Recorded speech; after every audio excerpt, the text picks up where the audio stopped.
نبی پاک علیہ السلام نے فرمایا ہر عالم کے پاس نہ بیٹھنا،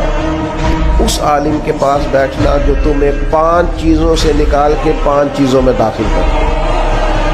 یا رسول اللہ صلی اللہ تعالیٰ علیہ وسلم کون کون سی؟ تو حضور نے فرمایا اس عالم کے پاس بیٹھنا جو تمہیں شک سے نکال کے یقین کی طرف لے آئے، دوسرا وہ تمہیں ریاکاری سے نکال کے اخلاص کے زمرے میں لے آئے، اور تیسرا نبی پاک صلی اللہ تعالیٰ علیہ وسلم نے فرمایا وہ تمہارے دلوں سے دنیا کی خواہش نکال کے اور تمہارے دل میں تمہارے رب جو تمہیں آخرت میں چیزیں دینے والا ہے اس کی محبت تمہارے دلوں میں پیدا کر دے۔ اور چوتھے نمبر پہ نبی پاک علیہ السلام نے فرمایا اس شخص کے اس عالم کے پاس بیٹھو جو تمہیں تکبر سے نکال کے عاجزی کی طرف لے جائے، اور پانچواں اللہ کے محبوب علیہ السلام نے فرمایا اس عالم کے پاس بیٹھو جو تمہیں دشمنی سے نکالے اور خیر خواہی کی طرف لے جائے، جس کے پاس بیٹھنے سے عداوتیں نہ بڑھے